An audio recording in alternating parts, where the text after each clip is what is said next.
Parashat Shlach Lecha, les explorateurs, Shabbat Mevachim du mois de Tammuz. Trois petites questions rapides. Premièrement, quel est le rapport entre Shlach Lecha et le mois de Tammuz, qui vient après le mois de Sivan? Deuxièmement, Shlach Lecha dit Rashi, Ledatecha.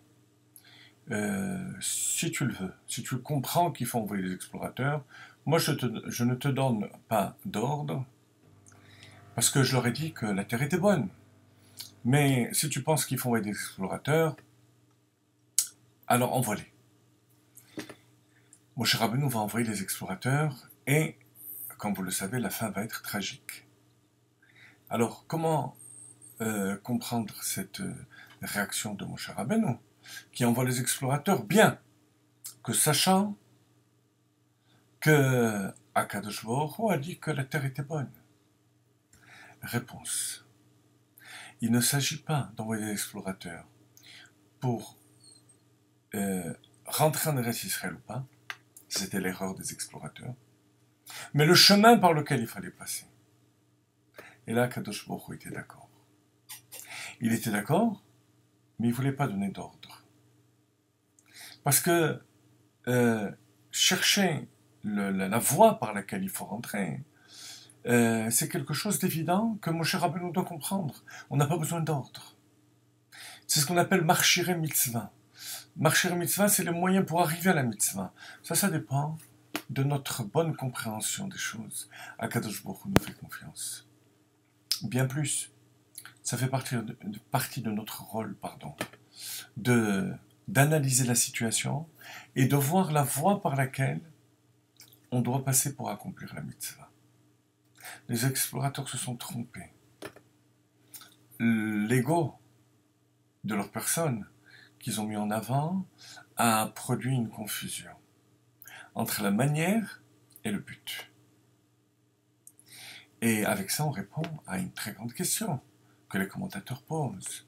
Comment se fait-il que pour Yahazer, Moshe Rabbeinu ait de nouveau envoyé des explorateurs? Yehoshua, pour l'entrée en Eretz Israël, a envoyé de nouveau des explorateurs. Alors qu'on a vu la fin tragique de ces premiers explorateurs.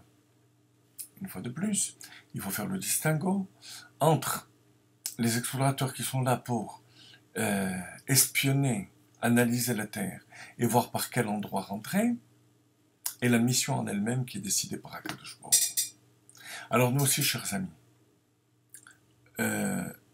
doit-on accomplir la Torah et les mitzvot telles que le Shulchan Aruch nous l'ordonne? Il n'y a aucun doute. Et Akadosh Baruch Hu nous a donné les forces pour y arriver. Par contre, le chemin, la manière, bien sûr, tout ça, d'après l'analyse de la Torah et du Shulchan Aruch, ça dépend de nous. Mais faire ou ne pas faire, ça ne dépend pas de nous. C'est Akadosh Baruch Hu qui nous a ordonné de le faire.